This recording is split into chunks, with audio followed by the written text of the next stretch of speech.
Light, ধূলিকণা, বালিকণা যা আসমান এবং জমিনে আছে, এরা আল্লাহ সুবহানাহু ওয়া তাআলার কাছে দোয়া তেমন করে না, জিকির করে, আল্লাহ সুবহানাহু ওয়া তাআলার তাসবিহ পাঠ করে।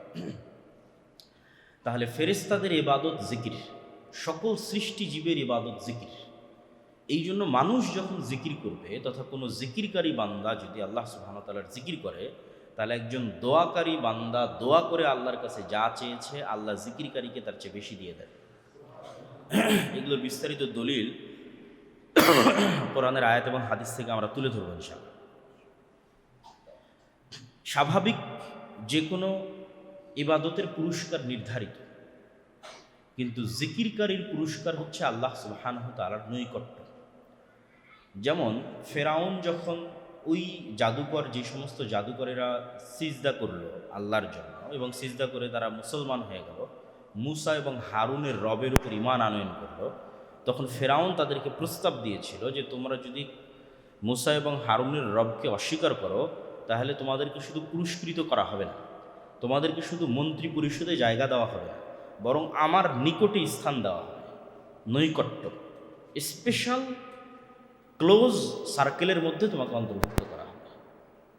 তো স্পেশাল ক্লোজ সার্কেলের একটা গুরুত্ব আছে, যেটা ফেরাউনের ওই কথা থেকে স্পষ্ট হয় এবং আমরাও আমাদের বাস্তব জীবনে দেখি যে দেখা যাচ্ছে একটা সরকার যখন সরকার গঠন করে তখন ওসি, ডিসি, এসপি, মন্ত্রী, সচিবালয় অসংখ্য অনেকে দায়িত্ব থাকে, কিন্তু সবাই প্রধানমন্ত্রীর ক্লোজ সার্কেলের অন্তর্ভুক্ত হয় না। তার বিশেষ স্পেশাল ক্লোজ সার্কেলের লোকজন, তার খুব কাছের লোকজন খুব কমই থাকে। তাহলে জিকিরের যেটা সবচেয়ে বড় বেনিফিট বান্দার জন্য, সেটা হচ্ছে অন্য আর ইবাদত দিয়ে সে তো পূর্ব নির্ধারিত তার যেটা প্রাপ্য সেটা তো পাবেই, কিন্তু জিকিরের মাধ্যমে সে আল্লাহ সুবহানাহু ওয়া তাআলার স্পেশাল নৈকট্য অর্জন করতে পারবে। বলেন আল্লাহু আকবার। এগুলো সবগুলোর দলিল আমরা তুলে ধরবো ইনশাআল্লাহ কোরআন থেকে এবং হাদিস থেকে। জিকিরের আরেকটা সবচেয়ে বড় পজিটিভ দিক হচ্ছে, যে কোনো ইবাদতে যদি মানুষ আদায়ে অক্ষম হয় তাহলে সেই ইবাদতের ব্যাকআপ যদি কিছু দিয়ে না দিতে পারে তাহলে জিকির দিয়ে দিতে পারবে।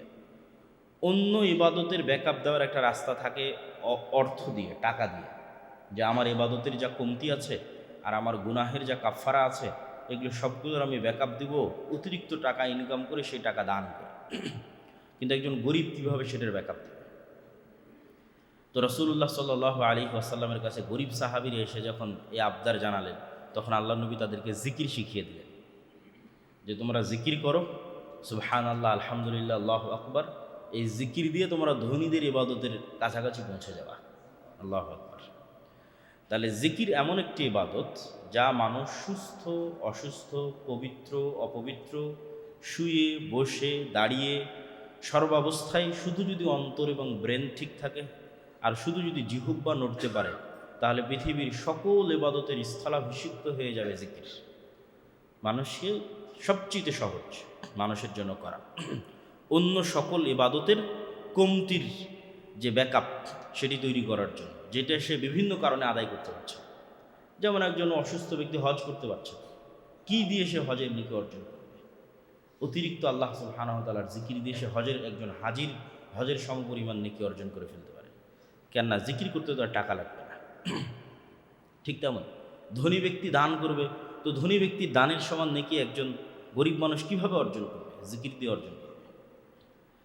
তাহলে জিকির এমন এক বড় এবং ব্যতিক্রম ধর্মী ইবাদত যা দিয়ে অন্য সকল ইবাদতের আছে আছে আছে এখানে অন্য সকল ইবাদতের ব্যাকআপ দেওয়া যাবে।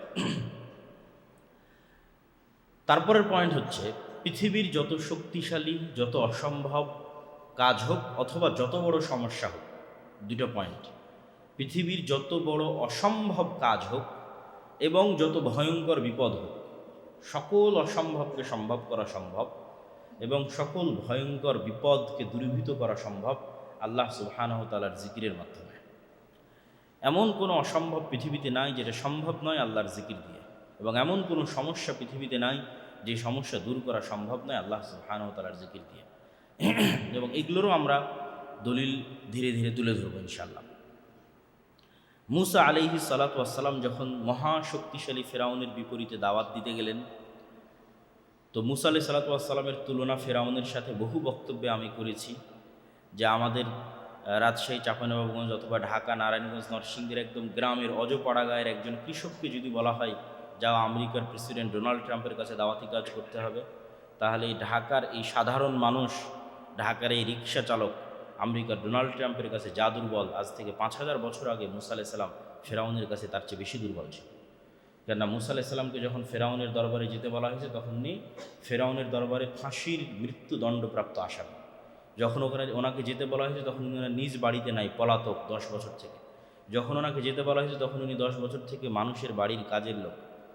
অন্তত এই রিক্সা চালকের তো বাড়িঘর আছে, আত্মীয় স্বজন আছে। আর মুসা আলাইহিস সালাম এমন গোলাম জাতির সদস্য যার মা পরিচয় দিতে পারবে না এটা আমার সন্তান। এই জন্য মুসা আলাইহিস সালাম ফেরাউনের কাছে বেশি দুর্বল ছিলেন। আজকের গাজার মুসলমানেরা অত দুর্বল নয় ইসরায়েলের কাছে, মুসা আলাইহিস সালাম ফেরাউনের কাছে যত দুর্বল ছিলেন। তো মুসা আলাইহিস সালাম কী দিয়ে ফেরাউনের বিরুদ্ধে জয়লাভ করবে? আল্লাহ বলছে ওয়ালা তানিয়া ফি জিক্রি, যাও ফেরাউনের কাছে যাও, কিন্তু আমার জিকির সবসময় অব্যাহত থাকবে। কোরআনের আদেশ, আল্লাহ সুবহানাহু ওয়া তাআলা মুসা আলাইহিস সালামকে বলছে তুমি যাও ফেরাউনের কাছে, কিন্তু তুমি সদা সর্বদা আমার জিকিরে ব্যস্ত থাকো, আমাকে স্মরণ করো। কেন আল্লাহর ক্ষমতা এবং আল্লাহর সাহায্য এবং আল্লাহর গায়েবী মদদ ছাড়া ফেরাউনের মতো এত শক্তিশালী শাসককে পরাজিত করা মুসা আলাইহিস সালামের পক্ষে দুনিয়াবী লজিকে সম্ভব নয়। তারপরের কথা হচ্ছে জিহ্বা এমন একটা জিনিস, এমন একটা বস্তু যা দিয়ে জাহান্নামে যাওয়া যত সহজ, জান্নাতে যাওয়া তত সহজ। পৃথিবীর আর যে কোনো গুনাহ করাতে শয়তানকে অনেক পরিশ্রম করতে হয়, অনেক পরিশ্রম করতে হয় শয়তানকে। আপনাকে দিয়ে জেনা করাবে এটার জন্য শয়তানকে অনেক পরিশ্রম করতে হয়। কেননা আত্মীয় স্বজনের ভয় আছে, সমাজে মান সম্মানের ভয় আছে, স্ত্রী পুত্র সন্তানের মান সম্মানের ভয় আছে। সব মিলিয়ে অনেক প্ল্যানের পর হয়তো শয়তান আপনাকে এত বড় অপরাধ করাতে পারে। অথবা আপনি হয়তো কাউকে হত্যা করবেন, দুনিয়ার আইন আদালতের ভয় আছে, স্থায়ীভাবে জেলে যাওয়া, ফাঁসি হতে পারে, কত রকমের ভয় আছে। তাহলে কাউকে হত্যার মতো গুনাহ করাতে হলে শয়তানকে অনেক পরিশ্রম করতে হয়। তাহলে শয়তান কীভাবে আপনাকে দ্রুত জাহান্নামে নিয়ে যাবে? জেনাও করাতে এত কঠিন, হত্যা করাতেও এত কঠিন, এগুলি তো বড় অপরাধ। আরও অপরাধগুলোর ক্ষেত্রেও মানুষ চিন্তা করে। তাহলে একটা অপরাধ, যে অপরাধে মানুষ চিন্তা করে না, সে অপরাধ হচ্ছে অমুকের নিন্দা করো, অমুকের গীবত করো, অমুককে গালি দাও। ফেসবুকে হোক, ইউটিউবে হোক, চায়ের আড্ডায় হোক, গল্পে হোক। এইটা করতে যেহেতু কোনো জবাবদিহিতা নাই, কোনো ভয়ভীতি নাই, ফলত এইটা শয়তান বলে আর মানুষ সাথে সাথে করে। ঠিক সুইচ চিপলে যেভাবে লাইট জ্বলতেছে সাথে সাথে, ওইভাবে শয়তান অন্তরে আদেশ দিচ্ছে অমুককে গালি দাও, বাস অমুকের বিরুদ্ধে কমেন্ট করো, সাথে সাথে আমাদের কমেন্ট, গালি, আলোচনা শুরু হয়ে যাচ্ছে। তো এই জিহ্বা কিয়ামতের মাঠে খুব ভয়ঙ্কর হবে, কেননা এই প্রত্যেকটা কথার হিসাব হবে, যেহেতু এগুলো মানুষের হক সংক্রান্ত। তখন এই জিহ্বার আমল দিয়ে মানুষ জাহান্নামে চলে যাবে। রাসূল সাল্লাল্লাহু আলাইহি ওয়াসাল্লাম বলছে পৃথিবীতে সবচেয়ে বেশি মানুষ জাহান্নামে যায় দুটি জিনিসতে, একটা হচ্ছে 2 চোয়ালের মাঝে যে জিহ্বা আছে, আর 2 পায়ের মাঝে যে লজ্জাস্থান আছে। তো লজ্জাস্থানের গুনাহ করানো শয়তানের জন্য কঠিন, কিন্তু জিহ্বার গুনাহ করানো তো খুবই সহজ। তাহলে আমরা প্রতিনিয়ত নিজের জানতে অজান্তে এই জিহ্বাকে এমন একটা কাজে লাগাচ্ছি যেটা দিয়ে আমরা জাহান্নামে চলে যাব। অথচ ওই জায়গায় এত বড় একটা সুবর্ণ সুযোগ আছে যে এই জিহ্বা দিয়ে তুমি মানুষের গীবত, তোহমত, গালমন্দ বাদ দিয়ে সুবহানাল্লাহ, আলহামদুলিল্লাহ, আল্লাহু আকবার, লা ইলাহা ইল্লাল্লাহ, সুবহানাল্লাহি ওয়া বিহামদিহি, সুবহানাল্লাহিল আযীম পড়তে থাকো। এই জিহ্বা এত সহজ আমল দিয়ে তোমাকে জান্নাতে নিয়ে চলে যাবে। আল্লাহু আকবার। তাহলে আমরা কিভাবে এই জিহ্বার এই আমানতকে নষ্ট করতেছি, মানুষের গীবত, তোহমত এবং গালমন্দ করে? সম্মানিত উপস্থিতি, মানুষ যেখানে যেভাবে জিকির করবে, প্রত্যেকটা জায়গা, প্রত্যেকটা স্থান কিয়ামতের মাঠে মানুষের জন্য সাক্ষী দিবে। জিকিরের বিষয়ে আমরা মোটামুটি যে সারমর্ম তুলে ধরার চেষ্টা করলাম, এগুলোর পাশাপাশি এখন আপনাদের সামনে একটু দলিল তুলে ধরি। দলিলগুলো যখন পড়ব তখন আরও স্পষ্ট হবে জিকিরের বিষয়গুলো। আল্লাহ সুবহানাহু ওয়া তাআলা বলছেন, ইয়া আইয়ুহাল্লাযীনা আমানু ইযা লাকীতুম ফিআতান, হে ঈমানদার বান্দারা, যখন তোমরা যুদ্ধের মাঠে শত্রুর মুখোমুখি হবে, ফাসবুতু, তখন তোমরা অটল থাকো, ওযকুরুল্লাহা কাসীরা, আর যুদ্ধের মাঠে শত্রুর মোকাবেলায় বেশি বেশি জিকির করো, লাআল্লাকুম তুফলিহুন, যাতে তোমরা যুদ্ধে বিজয়ী হতে পারো। ইয়া আইয়ুহাল্লাযীনা আমানু যকুরুল্লাহা যিকরান কাসীরা ওয়াসাব্বিহুহু বুকরাতাও ওয়া আসীলা, হে ঈমানদারগণ, তোমরা আল্লাহর প্রচুর জিকির করো এবং সকালে সন্ধ্যায় আল্লাহর তাসবিহ পাঠ করো। জিকিরের দুটো সময় কোরআন মাজিদে স্পেশালি উল্লেখ করা আছে, একটা সকালে, একটা সন্ধ্যায়। সকাল সন্ধ্যার জিকির স্পেশালি কোরআন মাজিদে বারবার বলা আছে, ওয়াসাব্বিহুহু বুকরাতাও ওয়া আসীলা। আর যেহেতু ইসলামের প্রত্যেকটা ইবাদত টাইম রিলেটেড, প্রত্যেকটা সূক্ষ্ম থেকে সূক্ষ্মভাবে টাইমের সাথে কানেক্টেড। হজ, ঈদ, সিয়াম, সাহারি, ইফতারি, 5 ওয়াক্ত সালাত সব নির্ধারিত সুনির্ধারিত টাইমের সাথে কানেক্টেড। তো এই জন্য জিকিরের ক্ষেত্রেও আল্লাহ সুবহানাহু ওয়া তাআলা সুনির্ধারিত সময়ের কথা উল্লেখ করেছে, সকালে এবং সন্ধ্যায়। এবং এটা সামনে আরও যত আয়াত করবো সেগুলোর মধ্যেও আসতে পারে সকালে সন্ধ্যার কথা। তো সকাল সন্ধ্যা মানে হচ্ছে ফজর পর থেকে সূর্য ওঠা পর্যন্ত, তথা সূর্যোদয়ের পূর্ব পর্যন্ত। আর সন্ধ্যা মানে হচ্ছে আসরের পর থেকে সূর্য ডুবা পর্যন্ত, তথা সূর্য ডুবার পূর্ব পর্যন্ত। অনেকেই ভুল বুঝে মনে করে সন্ধ্যার জিকির মানে মাগরিবের সালাতের পরের জিকির। জি না, সন্ধ্যার জিকির মানে সূর্য ডুবার পূর্বের জিকির। আসরের সালাতের পর থেকে নেওয়ার সময়টা শুরু হয়, সূর্য ডুবা পর্যন্ত এই সময়টা অব্যাহত থাকে। এটা পৃথিবীর খুব স্পেশাল একটা টাইম। এই সময় ইউশা বিন নুনের দোয়া কবুল করা হয়েছিল, যখন ইউশা বিন নুন বলেছিল যে হে আল্লাহ আপনি সূর্যকে থামিয়ে দেন। এইরকম একটা ব্যতিক্রম দোয়া এই সময় কবুল হয়েছে। এই জন্য অনেক মুহাদ্দিসের মত যে জুমার দিন যে স্পেশাল টাইমের কথা বলা হয়েছে, যে সময়ে মানুষ কিছু বললে সেটা সাথে সাথে কবুল হয়ে যাবে। তো মুহাদ্দিসিনে কেরাম 2টা মত দিয়েছে। একটা হচ্ছে যখন থেকে আজান শুরু হলো, আজান থেকে না একামাত পর্যন্ত, মানে সালাতে আমরা যে একামাতে দাঁড়াবো, এই যে সময় আমরা এখন বসে আছি আলোচনা করতেছি বক্তব্য দিচ্ছি, এই সময়টা। এটা একদল আলেমের মত। আর আরেকদল আলেমের মত হচ্ছে না, আসর থেকে নিয়ে সূর্য ডুবা, জুমার দিন আসর থেকে নিয়ে সূর্য ডুবা পর্যন্ত সময়টা হচ্ছে ওই স্পেশাল টাইম জুমার দিনের, যেই স্পেশাল টাইমে মানুষ মুখ দিয়ে যা উচ্চারণ করবে তা বাস্তবায়ন হয়ে যাবে। তো এই জন্য সন্ধ্যার জিকির মানে আসরের পর থেকে নিয়ে সূর্য ডুবার পূর্ব পর্যন্ত সময় জিকির। আল্লাহ সুবহানাহু ওয়া তাআলা বলেন ওয়ায-যাকিরিনা আল্লাহা কাসীরান ওয়ায-যাকিরাত আ'আদ্দাল্লাহু লাহুম মাগফিরাতান ওয়া আজরান আযীমা। যারা আল্লাহকে অত্যধিক স্মরণ করে এরকম পুরুষ, যারা আল্লাহকে অত্যধিক স্মরণ করে এরকম নারী, তাদের জন্য আল্লাহ সুবহানাহু ওয়া তাআলা প্রস্তুত রেখেছেন ক্ষমা এবং মহাপুরস্কার। ফাইদা কযাইতুম মানাসিকাকুম, যখন তোমরা হজ সম্পূর্ণ করো, উমরা সম্পূর্ণ করো, ফাযকুরুল্লাহা কাযিকরিকুম আবাআকুম আও আশাদ্দা যিকরা। কারো বাপ মা মরে গেলে যেমন সে পিতামাতাকে স্মরণ করে, কারো সন্তান সন্ততি মরে গেলে যেমন সে সন্তান সন্ততিকে স্মরণ করে, আল্লাহ বলতেছেন এটা। তো ওই মৃত সন্তান সন্ততি, মৃত বাপ মাকে তোমরা যতটুকু স্মরণ করো তার চেয়েতেও বেশি, তার চাইতে আরও ভয়ঙ্কর বেশিভাবে তোমরা আল্লাহ সুবহানাহু ওয়া তাআলাকে স্মরণ করো। ফাখরাজা আলা কওমিহি মিনাল মিহরাব ফাআওহা ইলাইহিম আন সাব্বিহুহু বুকরাতান ওয়া আসীলা। জাকারিয়া আলাইহিস সালাতু ওয়াস সালাম যখন আল্লাহর কাছে দোয়া করলেন যে তার সন্তান দরকার এবং তিনি বৃদ্ধ আর তার স্ত্রী বন্ধ্যা, তখন আল্লাহ বললেন সন্তান হবে। জাকারিয়া আলাইহিস সালাম বললেন আলামত চাই। তখন কোরআনের আয়াত আল্লাহ সুবহানাহু ওয়া তাআলা জাকারিয়াকে আদেশ দিলেন আন সাব্বিহুহু বুকরাতান ওয়া আশিয়া, সকালে সন্ধ্যায় আল্লাহর তাসবিহ পাঠ করো। তো সকালে সন্ধ্যায় কথাটা কিন্তু বিভিন্ন সময় বারবার আসতে থাকবে কোরআন মাজিদের আয়াতের মধ্যে। আপনারাও যদি কোরআন পড়েন সেখানে পাবেন যে আল্লাহ সুবহানাহু ওয়া তাআলা বারবার বলছে সকাল সন্ধ্যায় ওয়াজকুরিসমা রব্বিকা বুকরাতান ওয়া আসীলা, তোমরা তোমাদের প্রতিপালককে স্মরণ করো বুকরাতান ওয়া আসীলা, সকালে এবং সন্ধ্যায়। ফাসবির আলা মা ইয়াকুলুনা ওয়াসাব্বিহ বিহামদি রব্বিকা ক্বাবলা তুলুইশ শামসি ওয়া ক্বাবলাল গুরুব। মানুষ আপনার নামে যা বলে আপনি সেটির উপর ধৈর্য ধারণ করুন। ওয়াসাব্বিহ বিহামদি রব্বিকা, আর আপনার প্রতিপালকের তাসবিহ পাঠ করুন। ক্বাবলা তুলুইশ শামসি, সূর্য ওঠার পূর্বে, ওয়া ক্বাবলাল গুরুব, আর সূর্য ডুবে যাওয়ার পূর্বে। তাহলে আয়াতের মধ্যেই স্পষ্ট করে বলে দেওয়া আছে, এটা সূরা কাহফের 39 নম্বর আয়াত। সূরা কাহফের স্পষ্ট করে বলে দেওয়া আছে যে ক্বাবলা তুলুইশ শামসি, সূর্য ডুবার পূর্বে, ওয়া ক্বাবলাল গুরুব, সূর্য ওঠার পূর্বে এবং সূর্য ডুবার পূর্বে। সাব্বিহ বিহামদি রব্বিক, প্রতিপালকের তাসবিহ পাঠ করবে। ফাসবির ইন্না ওয়া'দাল্লাহি হক ওয়াস্তাগফির লিযামবিক ওয়াসাব্বিহ বিহামদি রব্বিকা বিল আশিয়্যি ওয়াল ইবকার। ধৈর্য ধারণ করেন, আল্লাহর ওয়াদা সত্য। ওয়াস্তাগফির লিযামবিক, আপনার গুনাহের জন্য আল্লাহর কাছে ক্ষমা চান। ওয়াসাব্বিহ বিহামদি রব্বিক, আর প্রতিপালকের তাসবিহ পাঠ করেন বিল আশিয়্যি ওয়াল ইবকার, সকালে এবং সন্ধ্যায়। তাহলে কতগুলো আয়াত আমরা দেখছি যে আয়াতগুলোতে আল্লাহ বলছেন সকালে এবং সন্ধ্যায়, এবং স্পষ্ট করে বলা আছে সূর্য ওঠার পূর্বে এবং সূর্য ডুবার পূর্বে। আল্লাহ সুবহানাহু ওয়া তাআলা আরও বলেন জিকিরবিহীন হৃদয় হচ্ছে অন্ধ। ওয়ালা তুতি' মান আগফালনা কলবাহু আন যিকরিনা, আপনি ওই ব্যক্তির অনুসরণ করিয়েন না যার অন্তরকে আল্লাহ সুবহানাহু ওয়া তাআলা আল্লাহর জিকির বিমুখ করে দিয়েছেন। ওয়াত্তাবা হাওয়াহু, এবং যে তার নিজের নাফসের অনুসরণ করে।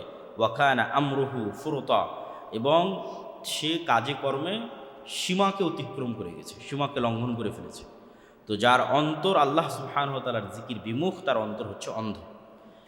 ফাযূকু বিমা নাসীতুম লিকা ইয়াউমিকুম হাযা ইন্না নাসীনাকুম ওয়া নাসুল্লাহ ফানাসিয়াহুম। আজকে যে আল্লাহকে ভুলে যাবে কিয়ামতের মাঠে আল্লাহ সুবহানাহু ওয়া তাআলা তাকে ভুলে যাবে। আল্লাহ সুবহানাহু ওয়া তাআলা বলছেন ওয়া নাসুল্লাহ, তারা আল্লাহকে ভুলে গেছিল, ফানাসিয়াহুম, এই জন্য আল্লাহ সুবহানাহু ওয়া তাআলা আজকে তাদের ভুলে গেছে। ওয়ালা তাকুনু কাল্লাযীনা নাসুল্লাহ, তোমরা তাদের মতো হয়ে যাও না যারা আল্লাহকে ভুলে গেছে। ফানসাহুম আনফুসাহুম, আল্লাহ তাদের নিজেদেরকেও ভুলিয়ে দিবেন। তাহলে দুটো পয়েন্ট, যে আল্লাহকে ভুলে যায় কিয়ামতের মাঠে আল্লাহ তাকে ভুলে যাবে, যে আল্লাহকে ভুলে যায় আল্লাহ তাকেই ভুলিয়ে দিবেন, সে নিজেকেই ভুলে যাবে। ফানসাহুম আনফুসাহুম, সে নিজেকেই ভুলে যাবে। এর ব্যাখ্যা কি? একটা তো আল্লাহ ভুলে যাবেন কিয়ামতের মাঠে, সেটা তো স্বাভাবিক, সবাই বুঝতেছে, যেহেতু কোরআনের আয়াতে হুবহু ওইভাবেই এসেছে যে তোমরা যেভাবে আমাকে ভুলে গেছিলে ইন্না নাসিনাকুম, আমরা সেভাবে তোমাদের ভুলে গেছি। মানে আজ কিয়ামতের মাঠে তোমাদের নিয়ে আমাদের কোনো পরোয়া নাই, কোনো চিন্তা নাই, কোনো মাথা ব্যথা নেই। কেন দুনিয়াতে আমাদের নিয়ে তোমাদের কোনো চিন্তা, কোনো স্মরণ ছিল না, কিন্তু আপনি আপনাকেই ভুলে যাবেন। এটার অর্থ হচ্ছে যে ব্যক্তি আল্লাহ সুবহানাহু ওয়া তাআলাকে স্মরণ করে না, আল্লাহ সুবহানাহু ওয়া তাআলা তাকে এমন কাজে ব্যস্ত রাখেন যা তার দুনিয়া এবং পরকালে কোনো উপকারে আসে না।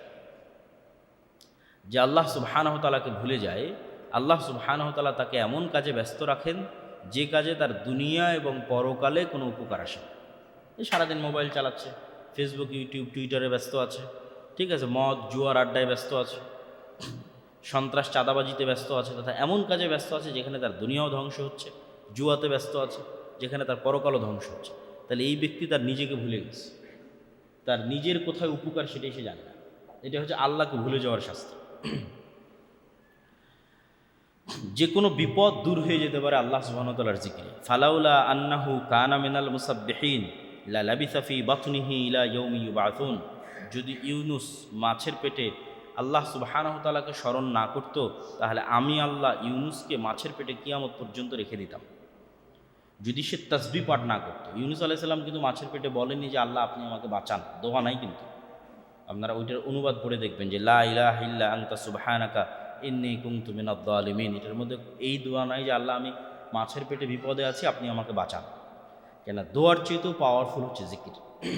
এটা জিকির, লা ইলাহা ইল্লা আনতা, আল্লাহ ব্যতীত কোনো ইবাদতের যোগ্য মাবুদ নেই, সুবহানাক, আপনি মহাপবিত্র, তাসবিহ। এবং আল্লাহ কোরআনের আয়াতের মধ্যে এটা বলেছে যে যদি ইউনুস তাসবিহ পাঠকারী না হতো, ফালাউলা আন্নাহু কানা মিনাল মুসাব্বিহিন, যদি ইউনুস তাসবিহ পাঠকারী না হতো, মানে মাছের পেটে আমার তাসবিহ, আমার জিকির পাঠ না করতো, তাহলে লালাবিসা ফি বাতনিহি, তাহলে আমি তাকে মাছের পেটে কিয়ামত পর্যন্ত রেখে দিতাম। ইন্নী কুনতু মিনাজ জালিমিন, হে আল্লাহ আমি অপরাধীদের অন্তর্ভুক্ত, আর আপনি মহাপবিত্র, আর আপনি ব্যতীত ইবাদতের যোগ্য কেউ নাই। আসমান এবং জমিনের সৃষ্টি রহস্য একমাত্র আল্লাহর জিকিরকারীরাই প্রকৃতভাবে অনুভব করতে পারে। আল্লাহ সুবহানাহু ওয়া তাআলা বলেন ইন্না ফি খালকিস সামাওয়াতি ওয়াল আরজ, আসমানের সৃষ্টি এবং জমিনের সৃষ্টি, ওয়া ইখতিলাফিল লাইলি ওয়ান নাহার, দিনের সৃষ্টি এবং রাতের সৃষ্টি, লাআয়াতিল লিউলিল আলবাব, যে কোনো চিন্তাশীল মানুষের জন্য নিদর্শন। আল্লাযীনা ইয়াযকুরুনাল্লাহা কিয়ামান ওয়া কুউদা, যারা বসতেও আল্লাহর জিকির করে, যারা উঠতেও আল্লাহর জিকির করে, ওয়া আলা জুনুবিহিম, যারা শুইতেও আল্লাহর জিকির করে, ওয়া ইয়াতাফাক্কারুনা ফি খালকিস সামাওয়াতি ওয়াল আরজ, এবং যারা সদা সর্বদা আল্লাহর আসমান জমিন এবং আল্লাহর সৃষ্টি নিয়ে চিন্তা করতে থাকে। তারা বলে রব্বানা মা খালাকতা হাযা বাতিলা, হে আল্লাহ আপনি বিশাল সৃষ্টি অনর্থক সৃষ্টি করেননি, সুবহানাক, আপনি মহাপবিত্র, ফাকিনা আযাবান নার, অতএব আপনি আমাদের জাহান্নামের আগুন থেকে রক্ষা করেন। ইয়াহইয়া ইবনে জাকারিয়া আলাইহিস সালাতু ওয়াস সালামকে যে আল্লাহ সন্তান দিলেন তার নাম ইয়াহইয়া, তার একটা বর্ণনা বানু ইসরাঈলের রিওয়ায়েতে, হাদিসের মধ্যে রাসূলুল্লাহ সাল্লাল্লাহু আলাইহি ওয়াসাল্লাম তুলে ধরেছেন যে তিনি তার উম্মতকে আদেশ দিচ্ছেন, আমুরুকুম আন তাযকুরুল্লাহ তাআলা, আমি তোমাদের আদেশ দিচ্ছি তোমরা আল্লাহর জিকির করবে। ফাইন্না মাসালা যালিকা মাসালু রাজুলিন খারাজাল আদুউ ফি আসারিহি সিরাআন, কেননা যে জিকির করে তার উদাহরণ ওই ব্যক্তির মতো যে পালাচ্ছে আর তার পিছনে তার শত্রু তাকে ধাওয়া করতেছে, খুব দ্রুত গতিতে তার শত্রু তাকে ধাওয়া করতেছে। হাত্তা ইযা আতা হিসনান হাসিনান, এমতো অবস্থায় সে সামনে দেখে একটা দুর্গর মধ্যে ঢুকে গিয়ে দরজা বন্ধ করে দিয়েছে, ফলত শত্রু আর তার কোনো ক্ষতি করতে পারলো না। কাযালিকাল আব্দু লা ইউহরিজু নাফসাহু মিনাশ শাইতানি ইল্লা বিযিকরিল্লাহ, মানুষের অন্তরের অবস্থা এরকমই যে শয়তান মানুষের অন্তরের পিছনে ধাওয়া করতেছে মানুষকে পথভ্রষ্ট করার জন্য, অন্তরকে পথভ্রষ্ট করার জন্য, আর মানুষ ওই শত্রু থেকে পালিয়ে বাঁচতে গিয়ে যেভাবে একটা ঘরে আশ্রয় নিল, দুর্গে আশ্রয় নিল, মানুষ যখন জিকির করে ঠিক সেভাবে সে দুর্গের মধ্যে আশ্রয় নেয়। আল্লাহু আকবার। জিকির সম্পর্কে রাসূলুল্লাহ সাল্লাল্লাহু আলাইহি ওয়াসাল্লাম যা বলেন, এগুলো আল্লাহর আয়াত। এবার রাসূল সাল্লাল্লাহু আলাইহি ওয়াসাল্লামের হাদিস, আলা উনাব্বিউকুম বিখাইরি আমালিকুম ওয়া আযকাহা ইনদা মালিকিকুম ওয়া আরফাইহা ফি দারাজাতিকুম ওয়া খায়রুল লাকুম মিন ইনফাকিয যাহাবি ওয়াল ওয়ারিকি। আমি কি তোমাদের এমন কোনো আমলের কথা বলে দিব না যা তোমাদের সবচেয়ে উত্তম আমল, তোমাদের মালিক আল্লাহ সুবহানাহু ওয়া তাআলার কাছে সবচেয়ে পবিত্র, সবচেয়ে বেশি মর্যাদা বৃদ্ধিকারী, এবং স্বর্ণ এবং রূপা আল্লাহর রাস্তায় দান করার চেয়ে উত্তম। এমনকি তোমাদের শত্রুদের মোকাবেলায় অবতীর্ণ হয়ে তাদেরকে যদি তোমরা পরাজিত করো তাহলে এই পরাজিত করার চেয়ে উত্তম, তথা শত্রুর মোকাবেলায় অবতীর্ণ হয়ে জেহাদ করার চেয়ে উত্তম। কাউলু বালা, আমরা জিজ্ঞেস করলাম, হে আল্লাহর নবী, কী সেই ইবাদত যা এত কিছুর চেয়ে উত্তম হতে পারে? তিনি বললেন, জিক্রুল্লাহ তাআলা, আল্লাহ সুবহানাহু ওয়া তাআলার স্মরণ। জিকিরবিহীন আড্ডা মৃত গাধার নাই, গাধার মৃতদেহের নাই। রাসূল সাল্লাল্লাহু আলাইহি ওয়াসাল্লাম বলেন, মা মিন কওমিন ইয়াকুমুনা মিন মাজলিস, কোনো এক জায়গায় বসে মানুষ গল্প করলো আর সেই গল্পের মধ্যে একবারও আল্লাহর নাম উচ্চারিত হলো না, আল্লাহ সুবহানাহু ওয়া তাআলার তাসবিহ পাঠ করা হলো না, লা ইয়াযকুরুন আল্লাহ ফি, সেখানে তারা আল্লাহর জিকির করলো না, ইল্লা কামু আন মিসলি জিফাতি হিমারিন, তাহলে এই মজলিসটা যেন একটা পচে যাওয়া, গলে যাওয়া গাধার মৃতদেহের মতো। তাহলে যে কোনো জায়গায় মানুষ একত্রিত হলে জরুরি ভিত্তিতে সেখানে আল্লাহর জিকির থাকতে হবে। এই জন্য বৈঠক শেষের দোয়া, বৈঠক শেষের দোয়া কিন্তু এই জন্য দেওয়া। ঠিক আছে, আমরা দুনিয়াবে একটা বিষয় আলোচনা করতেছি, তবুও এই আলোচনাকে আল্লাহর নাম উচ্চারিত হয়। এই জন্য আলোচনার শুরুতে হামদ এবং সানা পাঠ করা এবং আলোচনার শেষে বৈঠক শেষের দোয়া পাঠ করা অতীব জরুরি, নাহলে ওই আলোচনাটা সম্পূর্ণ বৃথা এবং বেকার। জিকির যেখানে হয়, মানুষ যেখানে জিকির করে, বা নিজেই যখন মানুষ জিকির করে, অথবা এরকম যে কোনো জায়গায় ইসলামের আলোচনা হচ্ছে, কোরআন তেলাওয়াত হচ্ছে, অথবা কোরআন এবং হাদিসের দার্স হচ্ছে, এগুলো জিকির। কোরআন হাদিসের দার্স জিকির, ইসলামী সম্মেলন, ইসলামী জালসা জিকির, কেন সেখানে আল্লাহর নাম উচ্চারিত হচ্ছে। তো এগুলোকে জান্নাতের বাগান বলা হয়েছে। ইদা মারারতুম বিরিয়াজিল জান্নাহ ফারতাউ, যখনই তোমরা জান্নাতের বাগান অতিক্রম করো তখন সেখান থেকে একটু ফলমূল নেও। তো কী সেই জান্নাতের বাগান? জিকির। মানুষ যখন বসে কোরআন এবং হাদিসের দার্স দেয়, আল্লাহ সুবহানাহু ওয়া তাআলার কথা স্মরণ করে, তখন সেটা জিকির, সেটা জান্নাতের বাগান। আল্লাহকে যারা স্মরণ করে তাদের সাথে সবসময় ফেরেশতা থাকে। লা ইয়াকউদু হুমুল মালায়েকা, কোথাও একত্রিত হয়ে যদি মানুষ আল্লাহর আলোচনা করে, পরকালের আলোচনা করে, কোরআন এবং হাদিসের আলোচনা করে, তাহলে ফেরেশতারা তাদের ঘিরে নেয়। ওয়া গাশিয়াতহুমুর রাহমাহ, এবং আসমান থেকে তাদের উপর রহমত বর্ষিত হতে থাকে। ওয়া নাযালাত আলাইহিমুস সাকিনাহ, শান্তি বর্ষিত হতে থাকে। ওয়া যাকারাহুমুল্লাহু ফী মান ইনদাহ, আর আল্লাহ তার নিকটে যারা আছে তাদের নিকটে এই ব্যক্তিদের কথা স্মরণ করেন। আল্লাহ সুবহানাহু ওয়া তাআলা নিজেও এই ব্যক্তিদের কথা তার নিকটে স্মরণ করেন। এই জন্য আল্লাহ কোরআনেও বলেছে, ফাযকুরুল্লাহ আযকুরুকুম ফাযকুরুনি আযকুরুকুম, তোমরা আমাকে স্মরণ করো, আমি তোমাদের স্মরণ করব। যেমন আমরা অনেক সময় আফসোস নিয়ে যেটাতে বক্তব্য শুরু করেছিলাম, যে আফসোস নিয়ে অনেককে বলি যে তুমি তো মনে হয় আমার কথা ভুলেই গেছো। তো হয়তো আমি তাকে স্মরণ করতেছি, সে আমাকে স্মরণ করে না, এটাই তো মানুষের কষ্ট। কিন্তু আল্লাহ সুবহানাহু ওয়া তাআলা এটা বরাবর।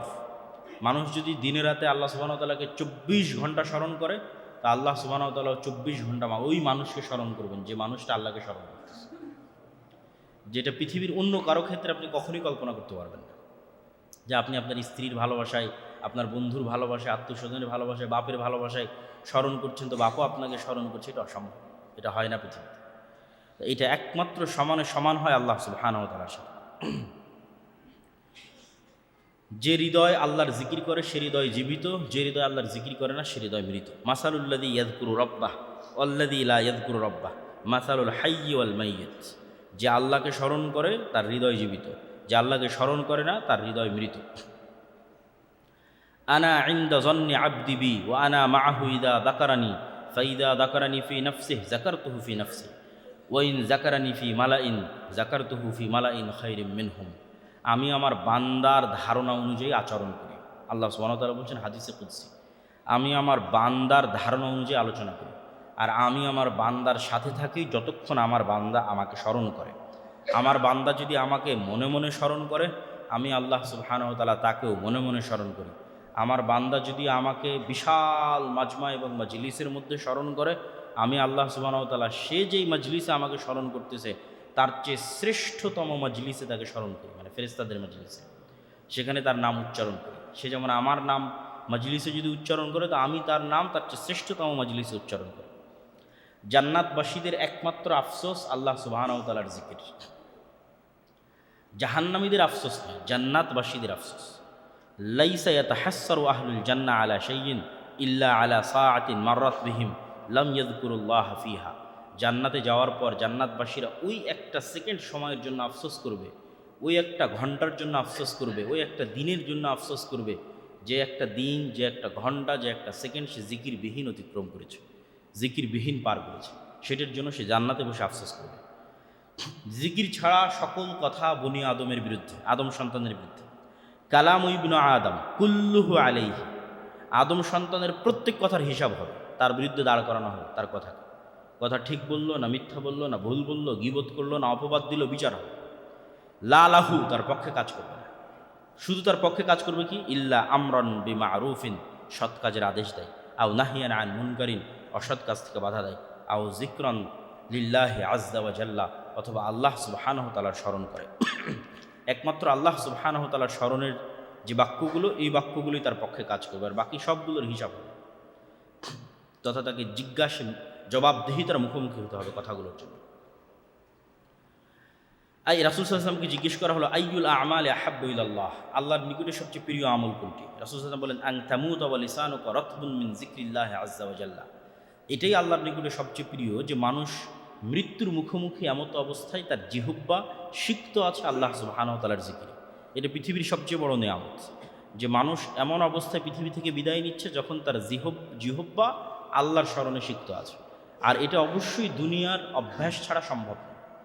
দুনিয়াতে অভ্যাস ছাড়া, দুনিয়াতে আপনি যদি গানের প্রতি আসক্ত থাকেন, নেশার প্রতি আসক্ত থাকেন, বাদ্যযন্ত্রের প্রতি আসক্ত থাকেন, জুয়ার প্রতি আসক্ত থাকেন, তাহলে এটা অসম্ভব যে মৃত্যুর সময় আপনি আল্লাহর নাম স্মরণ করবেন বা আল্লাহর নাম স্মরণ করার তৌফিক আপনাকে দেওয়া হবে, এটা সম্ভব। এই ধরনের সকল নেশা থেকে যখন মানুষ মুক্ত থাকে এবং আল্লাহ সুবহানাহু ওয়া তাআলার সাথে কানেক্টেড থাকে, তখনই এই তৌফিক হবে যে সে মৃত্যুর সময় আল্লাহকে স্মরণ করতে পারবে। এবার ওই যেটা বলেছিলাম যে দোয়ার চাইতে জিকিরে বেশি পাওয়া যাবে, আল্লাহ সুবহানাহু ওয়া তাআলা বলছেন, মান শাগালাহু যিকরি আন মাসআলাতি আতাইতুহু আফদালা মা আ'তিস সাইলিন। যে ব্যক্তি আমার জিকিরে বেশি ব্যস্ত থাকে এবং এই বেশি ব্যস্ত থাকার কারণে সে আমার কাছে তেমন কিছু চাইতে পারেনি, যারা আমার কাছে দোয়া করে চেয়েছে আমি তাদের চেয়ে বেশি এই জিকিরকারীকে দিয়ে দেব। তথা তাকে আলাদা করে বলতে হবে না যে আল্লাহ সুবহানাহু ওয়া তাআলা আমার এটা দরকার, আমাকে এটা দেন। অটোমেটিকই আল্লাহ সুবহানাহু ওয়া তাআলা তার জন্য ব্যবস্থা করে দেবেন। জিকির হচ্ছে জান্নাতের বাগানে বৃক্ষরোপণ। লাকিতু লাইলাতান উসরিয়া বি ইব্রাহিম ফাকালা ইয়া মুহাম্মদ আকরি উম্মাতাকা সালাম ওয়া আখবিরহুম আন্নাল জান্নাতা তাইয়্যিবাতুত তুরবাহ আযবাতুল মা ওয়া আন্নাহা কিয়ান ওয়া আন্না গিরাসাহা সুবহানাল্লাহ ওয়ালহামদুলিল্লাহ ওয়া লা ইলাহা ইল্লাল্লাহ আল্লাহু আকবার। ইব্রাহিম আলাইহিস সালাতু ওয়াস সালাম আমাকে মেরাজের সফরে আমাকে বলেছিলেন, হে মুহাম্মদ, তোমার উম্মতের কাছে আমার সালাম পৌঁছে দিও এবং তাদের জানিয়ে দিও জান্নাতের জমি অত্যন্ত উর্বর, পানি অত্যন্ত মিষ্টি, ঠিক আছে, কিন্তু জান্নাতে হচ্ছে মরুভূমির মতো, কোনো আবাদ নাই। এখন কেউ যদি চায় যে সে জান্নাতে যাবে আর মরুভূমিওয়ালা জান্নাতে বসবাস করবে, সেটা তার ব্যাপার। আর যদি মনে করে যে না, সে জান্নাতে তার বাড়ির আশেপাশে যেমন দুনিয়াতে সুন্দর গাছপালা লাগিয়েছে, বিশাল বাগান তৈরি করেছে, বিশাল লেক তৈরি করেছে, সেই লেকের ধারে আবার গাছপালা লাগিয়েছে, ফুলের গাছ, অমুকের গাছ, ফলের গাছ, তো সে যদি চায় যে তার জান্নাতের বাড়িটা এরকম সুজলা সুফলা শস্য শ্যামলা গাছপালায় ভরপুর থাকুক, তাহলে সে যেন জেনে রাখে জান্নাতের গাছ হচ্ছে সুবহানাল্লাহ, আলহামদুলিল্লাহ, লা ইলাহা ইল্লাল্লাহ এবং আল্লাহু আকবার। তথা সে যত বেশি আল্লাহ সুবহানাহু ওয়া তাআলার জিকির করবে, তার জান্নাতের বাগান, তার জান্নাতের গাছের বাগান তত বড় হতে থাকবে। যতক্ষণ জিকির ততক্ষণ আল্লাহ সুবহানাহু ওয়া তাআলার সাথে।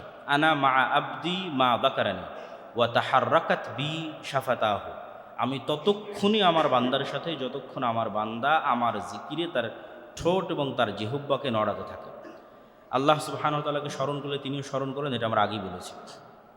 স্বর্ণ এবং রৌপ্যের দানের চেয়ে উত্তম জিকির, সেটার হাদিসও আমরা আগেই উল্লেখ করেছি। জিকিরের জন্য আল্লাহর কাছে সহযোগিতা চাওয়া, যেটা আমরা সালাতের পরে বলে থাকি, আল্লাহুম্মা আইন্নি আলা যিকরিকা ওয়া শুকরিকা ওয়া হুসনি ইবাদাতিক। হে আল্লাহ, আপনি আমাকে সহযোগিতা করুন যেন আমি বেশি বেশি আপনার জিকির করতে পারি, বেশি বেশি যেন আমি আপনাকে স্মরণ করতে পারি। যারা জিকির করে তাদের যারা সঙ্গী হয় তারাও আল্লাহর দয়াপ্রাপ্ত।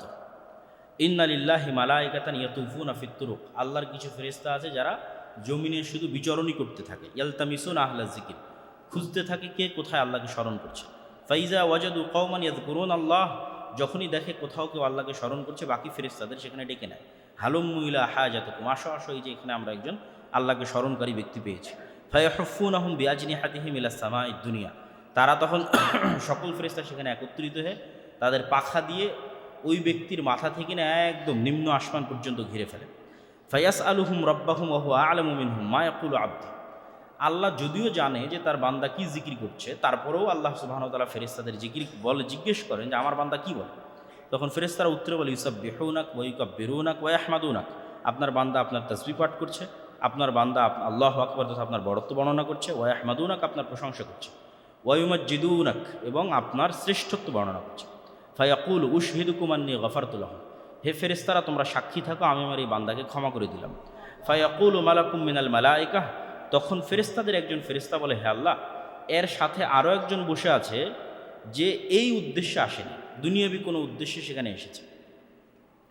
ইন্নামা জা আলি হাজাতিন, দুনিয়াবি কোনো উদ্দেশ্যে এসে আজকে জুমার খুতবা এখানে উপস্থিত হয়েছে। কেউ হয়তো আজকের জুমার খুতবা এখানে হয়তো কেউ ভিডিও করার জন্য এসেছে, কেউ হয়তো বই বিক্রির জন্য এসেছে, এরকম কোনো একটা আলোচনায় কোনো একটা ইসলামী অনুষ্ঠানে কেউ ভিডিও করতে গেছে, কেউ হয়তো সেখানে বই বিক্রি করতে গেছে, কেউ হয়তো একটু বাদাম নিয়ে গেছে, ঠিক আছে না, কোনো না কোনো প্রয়োজনে দুনিয়াবি প্রয়োজনে সেখানে গেছে আল্লাহ সুবহানাহু ওয়া তাআলাকে স্মরণ করার জন্য। তো ফেরেশতার অভিযোগ হচ্ছে আপনি যে এখানে সবাইকে ক্ষমা করে দিচ্ছেন, তো ও তো এই উদ্দেশ্য নিয়ে আসে। কারণ আল্লাহ সুবহানাহু ওয়া তাআলা হুমুল জুলাসাউ লা ইয়াশকা বিহিম জালিসুহুম, এরা এত শ্রেষ্ঠ, জিকিরকারীরা এত শ্রেষ্ঠ যে এদের সঙ্গীদের বঞ্চিত করা হবে না। এখন আপনি যদি খুব সম্মানী মানুষ হন আর আপনাকে যদি বিয়ের কোথাও দাওয়াত দেওয়া হয় আর আপনি যদি সেখানে অতিরিক্ত আর একজনকে নিয়ে যান, তো আপনার সম্মানে ওনাকে বাধা দিবে নাকি? বাধা দিবে না, কেন আপনি যে অনেক সম্মানী এই জন্য বাধা দিবেন। কিন্তু আবার যদি সাধারণ লেভেলের কেউ আসে তাহলে কিন্তু গুনে গুনে মাথা গুনে গুনে ঢুকাবে, যারে না একে তো দাওয়াত দেওয়া হয়নি, এর কার্ড কই, এর টোকেন কই। কিন্তু যখনই কোনো সম্মানী মানুষ যায় তখন কিন্তু বাধা দেওয়া হয় না। তো জিকিরকারীর সম্মান আল্লাহর নিকটে এত বেশি যে এই জিকিরকারীদের সাথে যে আছে তাকে এই রহমত থেকে বঞ্চিত করা হবে, তাকেও ক্ষমা করে দেওয়া হবে। তারপরে যেটা বলেছিলাম যে তাওয়াফ, সাফা মারওয়া এগুলোও আল্লাহর জিকিরের জন্য। আব্দুল্লাহ বিন আব্বাস রাদিয়াল্লাহু তাআলা বলেন রাসূল সাল্লাল্লাহু আলাইহি ওয়াসাল্লাম বলেছেন ইন্নামা জুইলাত তাওয়াফু বিল বাইত, কাবা ঘরের তাওয়াফ দেওয়া হয়েছে, ওয়াবাইনা সাফা ওয়াল মারওয়া, এবং সাফা মারওয়ায় সাঈ দেওয়া হয়েছে, ওয়ারামিল জিমার, এবং পাথর নিক্ষেপ দেওয়া হয়েছে লিইকামাতি যিকরিল্লাহ, আল্লাহ সুবহানাহু ওয়া তাআলার স্মরণকে পৃথিবীতে প্রতিষ্ঠিত করার জন্য। তারপরে কুরবানির যে ইবাদত, এটাও আল্লাহর জিকিরের জন্য। ওয়ালিয়াযকুরু ইসমাল্লাহ আলা মা রাযাকাহুম মিন বাহিমাতিল আনআম, তোমাদের কুরবানির আদেশ দেওয়া হয়েছে আল্লাহ তোমাদেরকে চতুষ্পদ জন্তু থেকে যা হালাল করেছেন, এই যে নিয়ামত, এই নিয়ামতের উপরে তোমরা আল্লাহ সুবহানাহু ওয়া তাআলাকে স্মরণ করবে, সেটিকে প্রতিষ্ঠিত করার জন্য কুরবানির ইবাদত দেওয়া হয়েছে।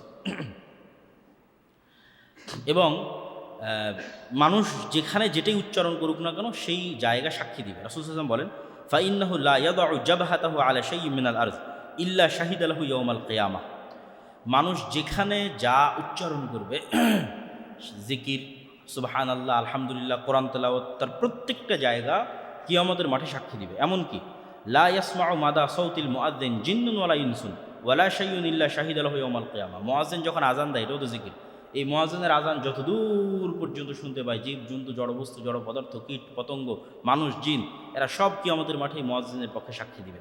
তো এরকম যে যেখানে যেটা জিকির করবে তার সেই জায়গা, সেই স্থান, তার আশেপাশে যতদূর পর্যন্ত এই জিকির শোনা যাচ্ছে তারা সবাই কিয়ামতের মাঠে সাক্ষী দেবে। ওমান ইয়াশু আন যিকরির রহমান নুকাইয়িজ লাহু শাইতানান ফাহুয়া লাহু কারিন, যে ব্যক্তি রহমানের জিকির থেকে মুখ ফিরিয়ে নেয়, যে ব্যক্তি রহমানের জিকির থেকে মুখ ফিরিয়ে নেবে, আল্লাহ বলছেন নুকাইয়িজ লাহু শাইতানান ফাহুয়া লাহু কারিন, ওই জিকিরবিহীন ব্যক্তির জন্য আমরা শয়তানকে সঙ্গী করে দিই, তথা সাথে সাথে তার সঙ্গী হয়ে গেছে শয়তান। এবং অসংখ্য দুনিয়াতে ইবাদত দেওয়া আছে এই শয়তানের কবল থেকে বাঁচার জন্য। আপনি খাবারের শুরুতে বিসমিল্লাহ বলেন, খাবারের শেষে আলহামদুলিল্লাহ বলেন, বাড়ি থেকে যখন বের হন তখন বিসমিল্লাহ তাওয়াক্কালতু আলাল্লাহ বলেন, বাড়িতে যখন ঢুকেন তখন আসসালামু আলাইকুম বলেন, যখন বাড়ির দরজা লাগান তখন বিসমিল্লাহ বলেন, জানালা লাগান তখন বিসমিল্লাহ বলেন, টয়লেটে যখন প্রবেশ করেন আল্লাহুম্মা ইন্নী আউযুবিকা মিনাল খুবুসি ওয়াল খাবাইস বলেন, ঠিক আছে। তারপরে রাতে যখন ঘুমাতে যান তখন বলেন, স্ত্রী সহবাসে যান তখন বলেন। এরকম প্রত্যেকটা ধাপে ধাপে যে দোয়াগুলো দেওয়া আছে, যে জিকিরগুলো দেওয়া আছে, এগুলো সবগুলোই শয়তান থেকে আত্মরক্ষা করার জন্য এবং শয়তান থেকে বাঁচার জন্য। এই জিকিরগুলো দেওয়া আছে। এমনকি রাসূলুল্লাহ সাল্লাল্লাহু আলাইহি ওয়াসাল্লাম জীবন্তভাবে বলেছে, জীবন্তভাবে, একদম জীবন্ত, যে তিনি একদিন খেতে বসেছেন, তো একজন বিদুইন ওই খাবারের মধ্যে হাত দিতে গেছে। বিসমিল্লাহ বলেন, আল্লাহ নবী ওর হাত ধরে ফেলেছে। ঠিক আছে, এবং হাত ধরে আল্লাহ নবী বলছে এই হাতের মধ্যে আমার হাতের সাথে শয়তানের হাত আছে, কেননা সে বিসমিল্লাহ না বলে খাবার নিতে যাচ্ছে। তাহলে এই যে জীবন্তভাবে রাসূল সাল্লাল্লাহু আলাইহি ওয়াসাল্লাম বলতেছে যে আমি যার হাত ধরে ফেলেছি, এই হাতের সাথে কার হাত আছে? শয়তানের হাত আছে। মানে এটা এত বাস্তব এবং এটা এত জীবন্ত এবং এত সত্য। তাহলে আমাদের কলব যতক্ষণ জিকির বিমুখ, ততক্ষণ তা শয়তানের সাথে কানেক্টেড অবস্থায় আছে বা শয়তান সেটিকে ব্যবহার করতে পারছে। এই জন্য জিকির হচ্ছে কোথাও মরিচা পড়ে গেলে যেমন আমরা বিভিন্ন কেমিক্যাল দিয়ে সেটা ধৌত করি, ঠিক আছে, নতুন করে রং করি, তো ঠিক মানুষের হৃদয়ে যখন জং ধরে যায়, মানুষের হৃদয়ে যখন ময়লা পড়ে যায়, কালো হয়ে যায়, তখন এই হৃদয়কে ধৌত করার কেমিক্যালই হচ্ছে জিকির, যেটি দিয়ে মানুষ আল্লাহ সুবহানাহু ওয়া তাআলাকে স্মরণ করবে এবং সে আল্লাহ সুবহানাহু ওয়া তাআলার নৈকট্য অর্জন করবে। তো আল্লাহ সুবহানাহু ওয়া তাআলা আমাদের সকলকে আজকের এই আলোচনা থেকে শিক্ষা নিয়ে সকালে এবং সন্ধ্যায়, বিশেষ করে ফজরের সালাতের পর থেকে নিয়ে সূর্য ওঠা পর্যন্ত এবং আসরের পর থেকে নিয়ে সূর্য ডুবা পর্যন্ত, এই সময়টাতে আল্লাহ সুবহানাহু ওয়া তাআলা আমাদের আল্লাহ সুবহানাহু ওয়া তাআলাকে স্মরণ করার তৌফিক দান করুক, আল্লাহুম্মা আমিন। অন্য কোনো সময় পারি অথবা না পারি, এই দুইটা সময়কে যেন আমরা অন্তত অল্প সময়ের জন্য হলো, 5 মিনিটের জন্য হলো, 2 মিনিটের জন্য হলো, 10 মিনিটের জন্য হলো, যেন চেষ্টা করি, চেষ্টাকে যেন অব্যাহত রাখি। আর আমরা আজকে যে বই থেকে আলোচনা করছিলাম, আমার ইদানিং অনেক আলোচনা এই বই থেকে করা আছে। ইমান বিল গায়েবের আলোচনা বিভিন্ন আলোচনায় করা আছে, এখানেও একদিন করেছি আমি ইমান বিল গায়েবের আলোচনা। ঠিক আছে, তো বই যদি আজকে থাকে তাহলে আপনারা সেই বইটা নিতে পারেন, আল্লাহর পথে যাত্রা। এবং আমাদের আরও একটা নতুন বই প্রকাশিত হয়েছে, ফিকহুল হাদিস ফতোয়া সিরিজ। এটাতে প্রায় 1000 ফতোয়া আছে পবিত্রতা এবং সালাতের উপর, তথা উজু, তায়াম্মুম, হায়েজ, নেফাস, সালাত, একদম সালাম ফিরানো পর্যন্ত প্রায় 1000 প্রশ্ন আছে। আর যে বই থেকে আমি